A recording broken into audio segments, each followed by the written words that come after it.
Sabe, irmãos, houve um tempo, há muito tempo atrás, nós que somos criacionistas, nós sabemos disso, houve um tempo que Deus fez o homem à sua imagem e semelhança. Tudo era perfeito. O homem se relacionava com o seu Criador muito bem, o homem se relacionava com o seu semelhante muito bem, e o homem se relacionava com a natureza, com a existência muito bem. E tudo andava bem, até o momento em que a desobediência entrou no mundo. É assim que Paulo diz aos Romanos: por um homem entrou o pecado no mundo, entrou a desobediência. E a desobediência então criou um obstáculo terrível, e nós chamamos isso de queda. E então quando o homem, depois da queda, não pôde mais se relacionar bem com Deus, se relacionar bem com o seu semelhante, e nem se relacionar bem com a existência, a partir daí o homem passou a viver em tragédias. Irmãos, nós não podemos em momento algum ignorar que a queda foi uma tragédia. Nós estamos ouvindo sobre muitas tragédias, mas as tragédias de hoje são ecos de uma tragédia ampla, de uma tragédia consequencial. A queda fez com que o homem não conseguisse mais conviver, aceitar, querer o bem do outro.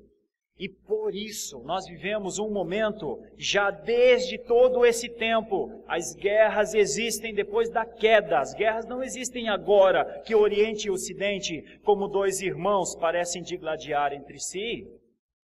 As guerras existem desde antes de nós nem termos a mínima informação sobre elas. Irmãos, o homem não gosta do homem não é de hoje.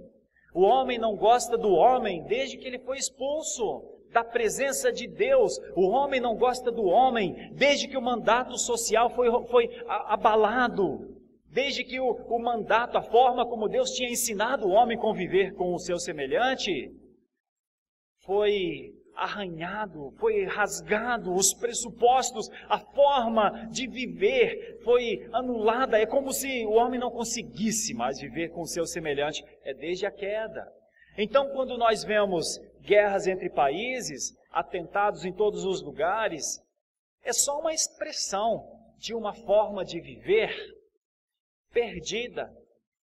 É só uma expressão, é claro, muitas vezes assustadora a nós, mas é só a expressão do homem, não é muito mais. O homem não sabe fazer coisas muito melhores do que isso, meus irmãos.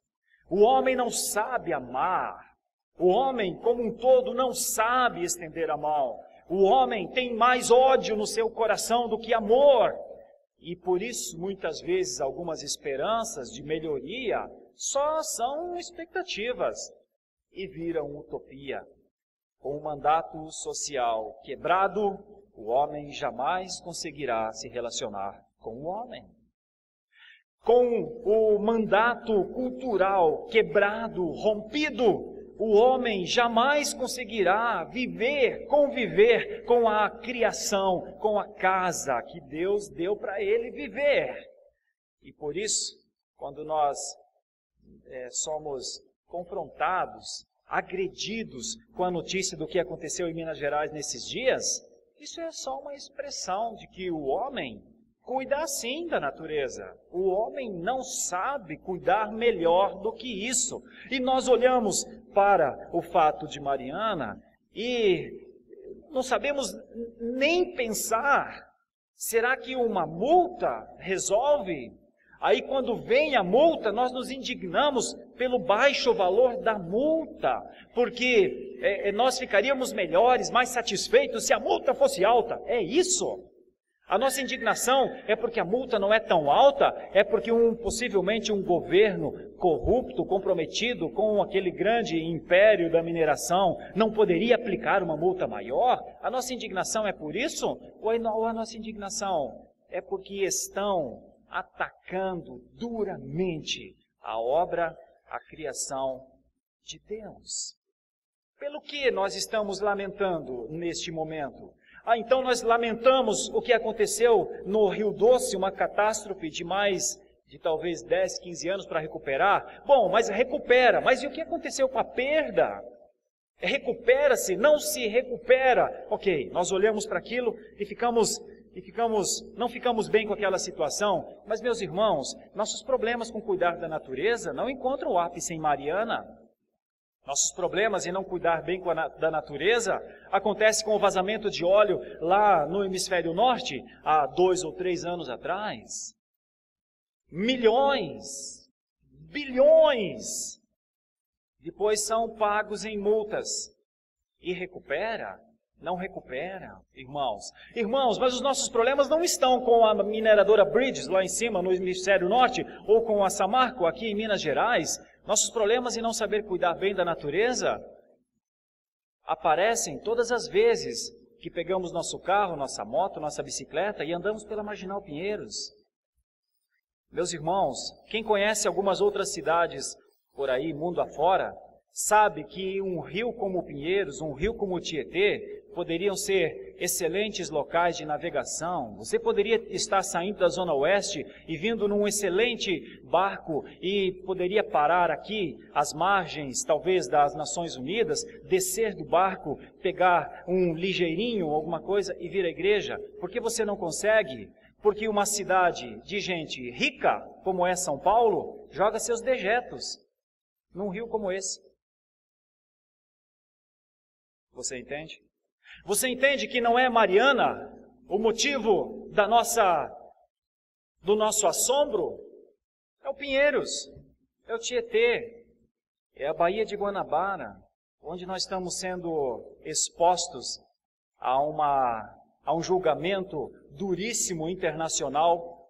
Temos Olimpíadas daqui a alguns dias e atletas têm medo de se lançar na Baía de Guanabara pelas doenças. Obviamente, pessoas sairão doentes dali. Irmãos, faz muito tempo que o homem não sabe cuidar da natureza. Por quê? Porque o mandato cultural rompido impede que esse homem entenda que isso é a criação, que isso Deus fez e que a criação não é para ser substituída por cédulas. O homem trocou a criação de Deus e as suas estruturas por cédulas. Então, uma mineradora faz isso, enquanto seus dirigentes andam de jato, cruzando o Atlântico. Então, uma cidade como a nossa fica nesse estado, enquanto prédios são levantados, os Robocops, os prédios mais modernos do mundo, às margens de um rio morto. Irmãos, que leitura nós fazemos da existência? Que esperança nós temos desse sistema de coisas? Bom, se nós temos uma tragédia social, se nós temos uma tragédia cultural, no sentido de cultura, no sentido de entendimento acerca da existência, muito maior é a tragédia espiritual. Que trágico! O mundo que não vive bem com seu semelhante, o mundo que não vive bem com a criação de Deus, certamente não seria um mundo que viveria bem com Deus. E aí você olha e você sabe aonde os terroristas vão encontrar as pessoas para matar. São dentro das casas noturnas, meus irmãos. Tem mais casas noturnas nesse mundo do que deveria ter. Tem mais tragédia de morte acontecendo na vida das famílias do que deveria ter. Mas enquanto isso, muitos aguardam, esperam, vai melhorar. Vai melhorar? Não sei se vai melhorar. Arrisco dizer que só tem uma coisa que pode melhorar nessa existência. Uma coisa. A vida do cristão, deste peregrino, deste viajante, deste homem que passa por tempos difíceis, tempos de dúvidas, tempos de descaso entre os seres humanos, tempos de descaso do ser humano com a criação, tempos de costas para Deus, porque este mundo vira as costas para o seu Criador. Mas o cristão, à luz das Escrituras, veja o que o texto diz: tudo coopera para o bem deles. O mundo está ruim? Está. As pessoas não sabem conviver como se deveria conviver? Sim, não sabem. As pessoas não se voltam para Deus? Não, não se voltam. Mas o cristão pode ter em Cristo Jesus os mandatos restituídos, os mandatos restaurados.